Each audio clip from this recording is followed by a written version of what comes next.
Okay, our next speaker, I will pull up here. Let's see, make sure this is all working. I'll introduce her first, I guess. So our next speaker, well, we'll pull her up, make sure that works.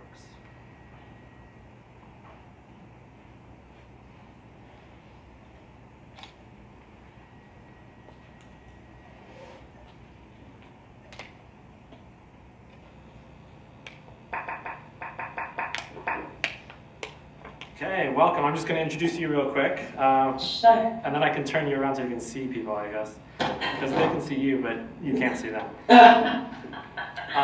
So our next speaker is coming to us from Ecuador. She is from Maryland, though, and has a long history of activities and things she's done not only around the world, but here in Baltimore. She's currently, however, a junior at Boston College, majoring in international studies. And much of her experience and her position on political issues deals with her experience in the international sphere. She is the executive director and of the innovative FoundHER Program, a program that works to empower high school and college women to become leaders. So without further ado, let me turn the rest of the time over to her, and she can talk about what her experience is like in Ecuador and elsewhere.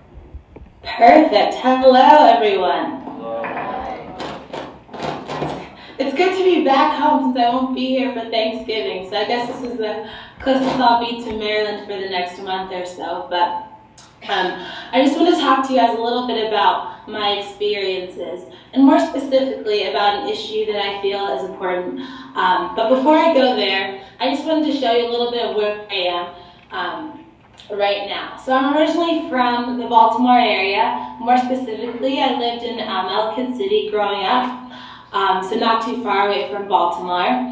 But currently, right now, I'm in Quito, Ecuador, which is located actually in South America, and it's a bordering country between Colombia and Peru. So that to give you a little bit like an understanding of where I am today and why I'm not there physically. So today I'm going to be talking to you about a school within a school, and it's the reason why I titled it a school within a school is just a recollection of my personal experiences with the public school system, growing up in Maryland my entire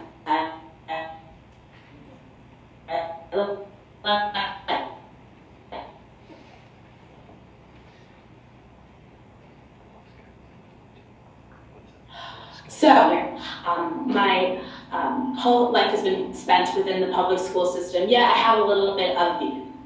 Where does that come with?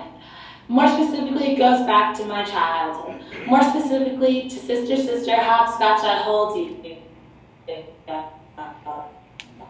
When I had to do something, I had to take a test to prove whether or not I was gifted or whether or not I wasn't gifted. And so that really struck a chord with me, because I was wondering why can a test, or how can a test actually determine whether or not you're gifted? And to be completely honest with you, I actually failed that test. So here I am as a young student in elementary school, and I failed this test that's supposed to determine whether or not I'm gifted. So fast forward some years later, I've been able to do all these different activities. I've been able to pursue innovative research. I've held elected office, been featured in Time magazine. Yet, am I gifted? A test that was only about 2 hours long, determining whether or not I was gifted. So, how does that all fit into place for you and for me? It honestly got me thinking, actually more specifically about 5 years ago when I was in high school, and I was taking a course entitled Independent Research. And I was able to have a classroom, myself included, students studying everything from voir dire, jury selection, to anesthesiology, to the incidence of ACL tears among high school athletes. And we're all in one classroom, and we're studying all these different things, and it got me thinking, why is there different schools, why are there so many different gifted education tracks instead of focusing more so on students' individual talents? Because currently the test that is used to actually gauge giftedness is focused primarily on a certain number of characteristics, whereas, in my opinion, everyone has a particular gift, and oftentimes they're not given the opportunity to actually move forward and achieve those gifts. So my solution is to provide students opportunity to actually go ahead and pursue those gifts through classroom time. More specifically, my reasoning goes back to what I've learned through all these different experiences in my classes where I was able to study different things. So for example, everyone has seen probably Mean Girls, and that infamous line when she says, "The limit does not exist." And that's actually one of my favorite lines because it's something that I've learned along the way through having these experiences in these independent research classes. A couple weeks ago, I was actually right there in Machu Picchu in Peru, and I was looking at that mountain that I have my finger touching, and I did not think that I would actually be able to climb that. I am not a hiker by any means. I'm from Maryland, born in DC, raised in Maryland. I didn't really have that much of experience with hiking, but I honestly believe my experiences with these courses, with all these different activities, taught me the importance of making sure that I don't just look at the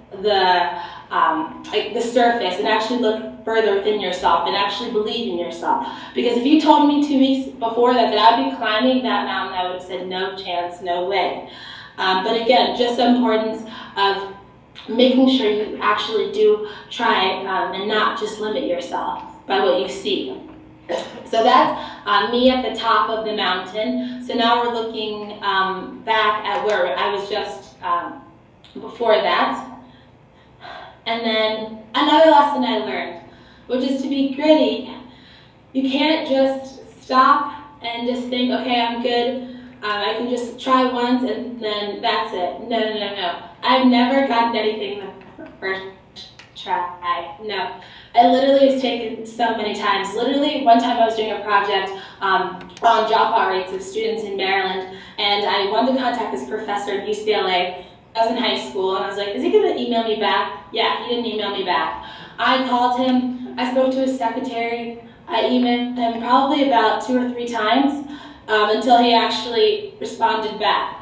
So never think that just because someone says no one time that you have to give up. You just keep trying. So, I mean, I also like to make fun of myself every once in a while, so I'll give you some actual examples. So here I am in a rural village in Ecuador, in Mbabura, in Clemente, and in here I want to take a picture with the goat so I could send it to my mom. A cute picture, right? Yeah, it didn't work out. Buttermilk, who I call Buttermilk, ran away. Then, luckily the 3rd time I got a picture that was decent enough to share with people. So literally, that is like a perfect example of how I had to try more than obviously once to get the final product. So you should try too. Another lesson I learned is definitely the importance of perspective. Being here in another country, not being in the United States or in my comfort zone, has taught me that, as well as even with the different research projects I pursued, have taught me the importance of taking things not, again, so literally, and looking deeper.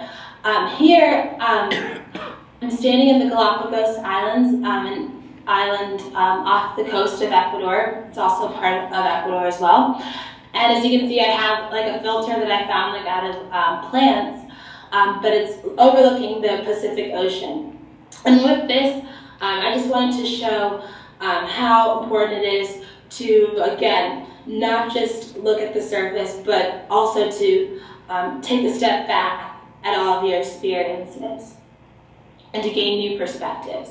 So in the past less than 6 months, I've been in 4 continents and over 5 countries across the world. Some I've never learned the languages, some I do understand the languages. Visiting schools, visiting young people, talking with young people, trying to get things changed within different places in the world. And every single place has taught me something new. Now you might be thinking, all right, how is this girl doing this? Like, who is paying for this? no, by any means am I like somehow like endowed with all this money to do all these different things. Literally, it's come down to the basics of like being pretty and going after what you really want to do. There's always somebody, rule number one also, there's always somebody willing and able to pay for you to do what you'd like to do. Never let money be a stopper, I guess you could say, or something, or an impediment to your potential success. Personally, what has helped me the most, besides even mentors and teachers and along the way, family, has also been Google. As cheesy as that sounds, I literally, and I still literally, as in yesterday, I Google like literally, like scholarships for students that want to study this, or high school programs when I was in high school for study this. And literally that is how I paid to go to Bulgaria by the State Department. So you might be wondering, okay, is this possible for me? And I say 100% is possible for you. Reach out. I will gladly love to talk to you. Email me, you can Skype me. I'll be available this afternoon, as well as I'll be back in the United States for a few months until I go to Europe from December until February. So if you'd like to meet up, I'd gladly love to meet with you as well. But thank you so much for your time.